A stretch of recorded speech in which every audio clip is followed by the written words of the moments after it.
Welcome back, friends. Now we will study about the parametric versus non-parametric test.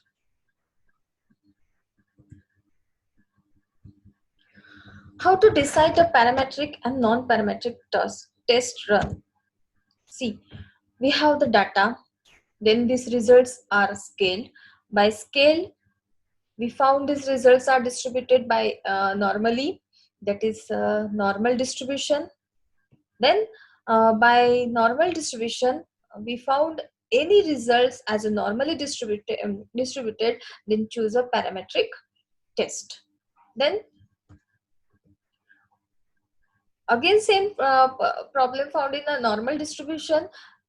Some data are skewed distributed and either positively or negatively. Then this skewed data the distributed data depend on the skew distributed data have the sample size, and this sample size is greater than 30. So choose a parametric test. And then sample at least 1 is less than 30, then choose a non-parametric test. Okay.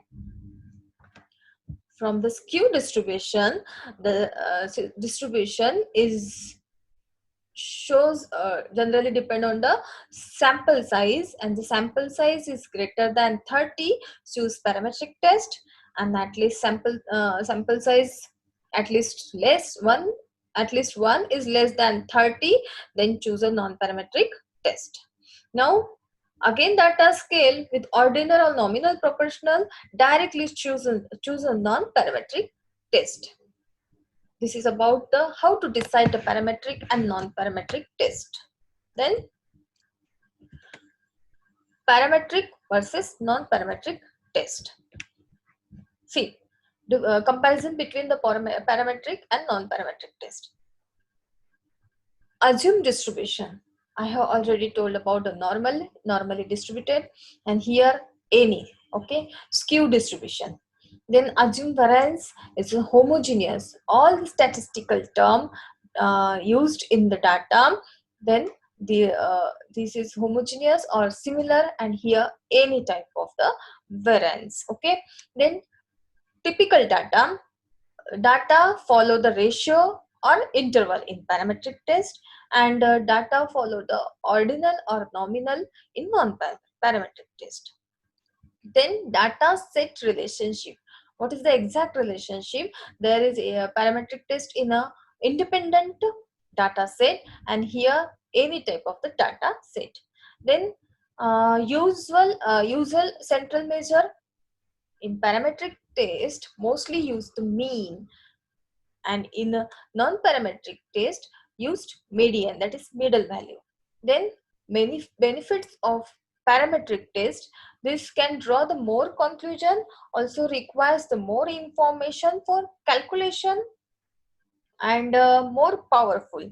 And in non-parametric test, benefit is very simple and less affected by the outliers, and require the less information for calculation and less powerful. Now, which test used in parametric and non-parametric? Choosing of the parametric test and the non-parametric test. For correlation test, use Pearson test. In parametric, use a Pearson in parametric set, and Spearman in non-parametric test. Okay. Then independent measures in two groups use the in parametric use the independent measure t-test, and in non-parametric Mann-Whitney test. Then independent measures is greater than two groups, that is more than groups, one way independent measures ANOVA, and in non-parametric use the Kruskal-Wallis test. Then repeated measures, two conditions, match pair t-test for two sample. Okay, match pair t-test. Then in non-parametric use the Wilcoxon test. Then in repeated measures greater than two condition, that is more than two sample, that is the one way repeated measures ANOVA parametric test. And then Friedman. In non-parametric, use the Friedman test. This is all about the parametric versus non-parametric test. Okay. Then next one is these are the characteristics, and in these different characteristics which parametric test and non-parametric test used. The first characteristic is test on the median for the data from non-symmetric distribution. Use the non-parametric test one sample sign test, and use in parametric test as a t-test or z-test, one sample t-test or z-test. Next one is test on the median for the data from the symmetric distribution. In non-parametric, use the one sample Wilcoxon test, and in parametric, use the one sample T or Z test. For non-symmetric and symmetric distribution, for both of these, in parametric, use this one sample T or Z test, and for differently, use this both of non-parametric test. Okay. Next one is test on two medians using the ranks of the sample data.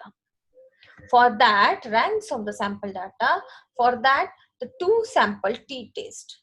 Okay, and in non-parametric test, use the Mann-Whitney test. Next characteristics is test on the equality of median from the two or the more population, more powerful than Moore's median test but less robust to the outliers. For that purpose, non-parametric test is Kruskal-Wallis test. Okay, and in parametric, one-way ANOVA test. Then test on the equality of the medians from the two or the more population, more robust to outliers than the Kruskal-Wallis test but less powerful. What? This Kruskal-Wallis test shows the which test is used. Moore's median test is more robust to the outlier than this Kruskal-Wallis test but less powerful. And again, for that purpose, in parametric, one-way ANOVA used. Then test on medians using the randomized block experiment. For that, the parametric test is a two-way randomized block ANOVA, and in non-parametric test is Friedman test. These all the different tests of parametric and non-parametric carried depend on their different characteristics. Okay, these all are about the comparison between the parametric and non-parametric test. Thank you. Now I will stop here.